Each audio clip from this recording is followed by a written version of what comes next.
What's up guys, Chris here. Today in COMOR again, same as usual, every day. And here with Andreas. Today we're talking about ride snowboards. Found in 92, based out of here in the Pacific Northwest, just down in the United States. And Ride's got a huge lineup of snowboards, and unfortunately, we don't have the space to carry them all, so we've only brought in the ones that we think are most indicative to, the Whistler terrain. So to start us off, we've got the Warpig, and the Warpig is sort of what inspired the entire Pig series.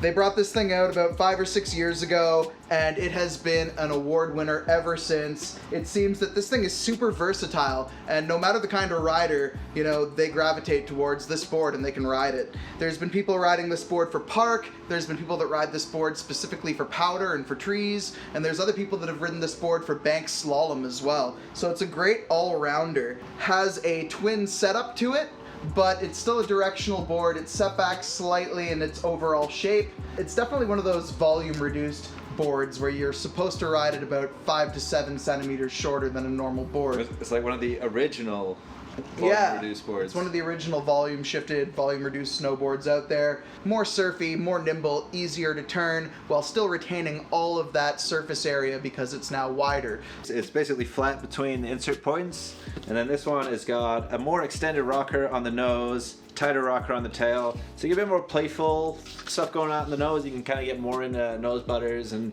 nose presses, and then tail is going to give you that nice pop. It does have the carbon array in here, so it's got carbon going across the board. It's from your insert points out to the edge of the contact points, and that's just transferring the pressure to the edge of the board so that when you're going into a carve, when you're leaning and putting your weight on the board, it's going to activate from the contact point all the way through the board and out the other side. It's got urethane sidewall, so urethane helps with dampening, so it takes out the chatter, helps with, like landings, taking some of that pressure out from under your feet, not shocking you so much. This is the first year that they have this super neon-y, fluoro-y, special, glidey, almost beacon through the powder base. Yeah, it's a super bright base. If you're in the air, you're gonna see the bottom of this board and it's super fluoro and bright.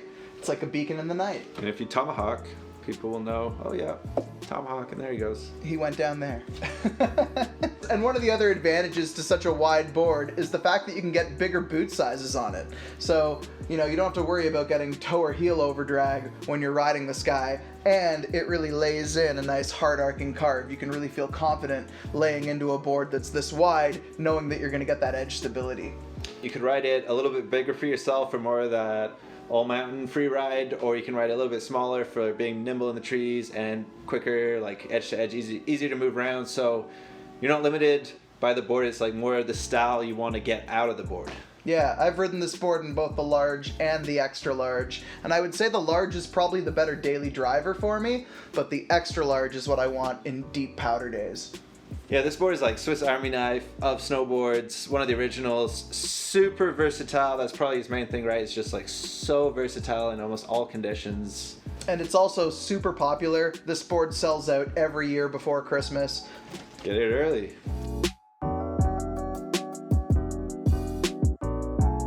Next up, we've got the Ride Twinpig, the more freestyle capable version of the Warpig.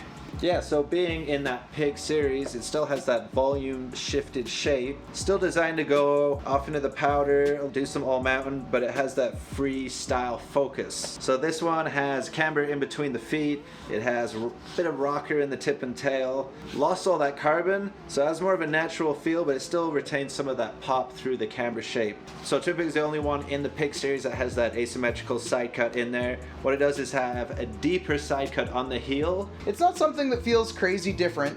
It's not like one edge feels crazy different than the other. It just naturally gives you a more intuitive feel when you're snowboarding. It's kind of one of those moments. Yeah, it's like you'd get back on a regular board and be like, I don't feel like I have the same kind of power on my heel edge. And guys, still very versatile board. You can see there's a lot of width in the tip and the tail. There's still that rocker platform in the tip and the tail. So this board will still handle powder. It can still go everywhere. It's still very much all mountain purposed. TJ rode this board a bunch last season, and he said that it was his favorite one out of the whole Pig series, so... Wow, Yeah. that's high praise. So this guy is a great option for the person who's looking for something that's in the Pig series, that's still wider, that's still all mountain capable, but this one's a little bit softer, more playful, better for, freestyle riding. More affordable. Yeah, a little bit more affordable because doesn't have the carbon in it. Yeah. Carbon is like dollars in your board, Yeah. but it's good if you want it. And not if you don't.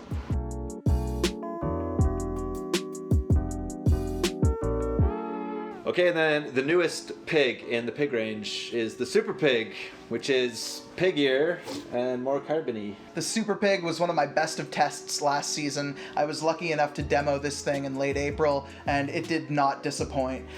The addition of camber to the overall profile makes the board snappier, makes the board more responsive, gives it that energetic, lively feel when you're carving. And then there's also more carbon in this board, which makes it stiffer and lighter, so it holds up better at speed. And instead of having a 3 carbon array, it's a 5 carbon array.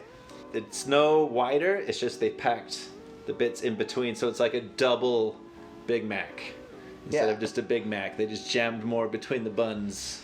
It's got carbon rods in the tail. Yeah, so those carbon array stringers, they're pouring out from the insert points here all the way to the tip and the tail, and they're redistributing all of your weight and pressure to your contact points, giving the board better control, better steerability as well. Do you think they're going to come out with like a super duper pig with a 7 carbon array? They should just make a piece pig that's entirely made out of carbon. Like, is it like Gillette razors where it kind of reaches a point where it's like Mach 10. Yeah, we've got 12 carbon slices of carbon arrays. And then the other cool upgrade on the Super Pig is they've moved it up to their race base. So the race base is super fast, holds a lot of speed when you're on a flat spot or a cat track, and therefore, you can just carry that speed and blitz by your friends. I say this one over the Warpig more for like the double black jumps.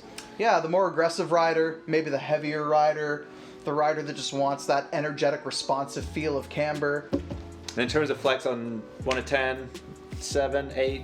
Yeah, about a 7 or an 8. Definitely a little bit firmer than the normal Warpig. But not too stiff that you can't get any jump out of it. Yeah, guys, the Super Pig was definitely one of my best of tests last season. I think if I were going to pick one of the Pig series, I would pick the Super Pig.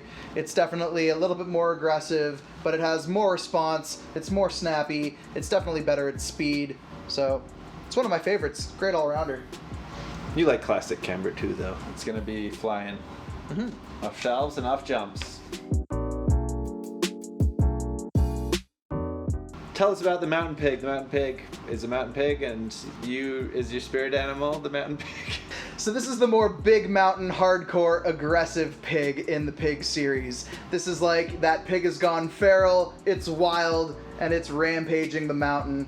This thing is going to be better at high speed for that person who likes big, long-arcing GS side cut turns, for the person who wants big open bowls of powder, and generally just wants a firmer, more aggressive board.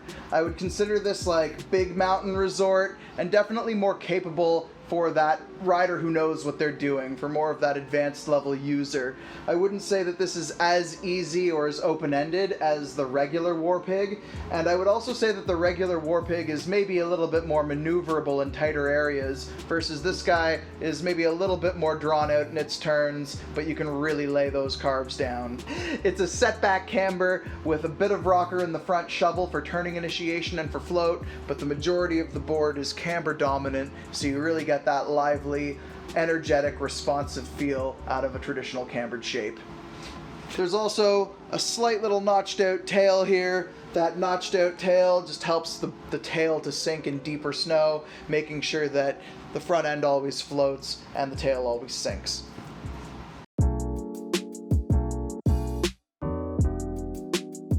Alright guys, next up we've got the brand new Ride Psychocandy. Yeah, this is a women's board in the Pig lineup. Kind of replaces the Hellcat, but taking a lot of things from the Warpig and the Super Pig. It's got flat between the feet with a small amount of rocker on the tail and a larger eased in kind of rocker on the nose. So it's still going to be nice and nimble, easy to initiate turns, nice and floaty, but still give you that nice like floatability on the nose where it's going to plane out. It's still jam-packed full of carbon. It's got the full Wolverine style 5 carbon array with carbon in the tail too for extra pop. For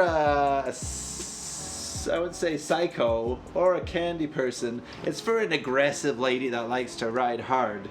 Yeah, and it's also a volume reduced shape, so you can buy it a little bit shorter. It's going to feel super nimble, really easy to arc around, tight turns, nice and surfy. You know, we got a lot of girls that come in, they're more advanced riders, they don't want a board that's super pink and girly looking. They Flowers. don't. Yeah, flowers and animals. Unicorn. Cute stuff. So for that girl that's more aggressive, that's sick and tired of all of those, girly top sheets, this board is not only going to look, more hardcore, but also perform for that more aggressive lady rider. Down with these gendered stereotype graphics. Yeah, it's 2019. Yo, it's 2020 now, man. Get with the program. And then the next up in the range we have is the Ride Berserker, which is Jake Blavel's model. Yeah, guys, classic board to Whistler, one of our favorites here to sell in the shop. Definitely free ride oriented, and a great board to handle both carving and powder. It's been tweaked this season, a little bit of a redesign on it. So they've given it a slightly deeper side cut, and there's a little bit more shaping to the tip and the tail, which I think gives it better flotation in deeper snow. Yeah, still full of carbon, except this time they split the popsicle sticks across the board on the tail just to give you the more power transfer to your edges. Blavel always likes to trick out his like cliff drops and his big backcountry jump. Yeah, he's definitely taking freestyle elements of riding into the backcountry, doing big jumps, big powder stuff. He's been able to ride for many years, but he's also been a pro for even longer, and so I had a long time to narrow down exactly what he wants out of a board. Jake is like a size 7 foot, so this board is naturally a little bit narrower, which makes it extremely fast, edge to edge, great for quick carving, great for, accurately lining up a quick jump. And yeah, 8mm taper, so not a crazy amount of taper. Yeah, but still enough taper to give you good flotation when you're in deeper snow, when you're encountering some powder. But if you wanted to land some tricks and powder switch, you could still pull it off. Yeah, exactly. I would say that this board's about a 7 out of 10 flex, a little bit more on the firm side, better at speed, better for that more aggressive advanced user. Very similar to something like a Burton Flight Attendant or a Solomon 6-stick, or a GNU Mueller, for example. It's like a classic Whistler terrain board. Mm-hmm. And just in case Jake Blavelt's watching this, hi Jake! Jake, just answer my phone calls.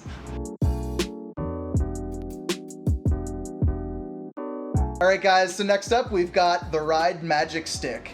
What do you think, Chris? This is one of their more lightweight all-mountain boards. It has a camber shape under the feet with a rocker tip and tail. 10mm taper, lots of carbon going through it. It's got carbon strutting across like Wolverine. It's got little lollipop sticks of carbon going through it. It does have the linear pieces of carbon going down on the heel and toe sides from nose to tail. So it does really help with the weight, gives it a lot of snap, gives it a lot of life. I would say that this board's good for going a little bit of everywhere. Because it's tapered, that wider front shovel is going to give it very good flotation if it does encounter powder. And then the normal portion of the board that's cambered is just great for hard carving and for overall stability when you're on groomed runs. So this board's going to handle well everywhere. And even though it is tapered, you can still ride it and switch no problem. There's still a lot of curve up in the tail. It's still a normal shaped board. I would say the thing that I really like about this board is how lightweight it is. You can really sort of call out that feather-light feel, which is going to make the board very easy to turn, and it's going to make it feel super nimble in general. And it's still got a good flex out of it. Yeah. I know we're dudes, but it's pretty soft. It's pretty playable. Mm-hmm.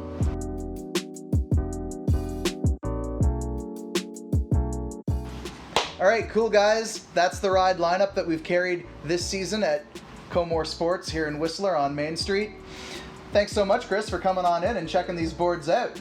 Well, thank you, Andreas. Thank you, Mr. COMOR. Pleasure to be down here. You definitely have the hottest selection of the pigs, which is probably the hottest series in a board series, potentially. Yeah, I would say that Pretty it's hot. one of the more popular series out there. The Warpig in itself is a board that sells out every season before Christmas. So we're super stoked to be able to expand that pig series really nice selection of volume shifted boards to have that aspect of boarding in different areas of the mountain, from park to all mountain to more, you know, like big mountain stuff. The majority of the Pig series is nice and wide. They're volume reduced, so you can ride them shorter, but you're also going to have all of that waist width for the bigger sized feet, boots. It's like karma giving you one back. Yeah. Here's for you guys. If you guys like this video, make sure you check out, we have a whole range of these snowboard videos coming out with reviews of Yes, Jones, Nitro, Burns coming out, Capita's coming out, so make sure you guys subscribe, check out future videos. Subscribe to Andreas' channel if you haven't already, and we'll see you guys in the next video. See you guys.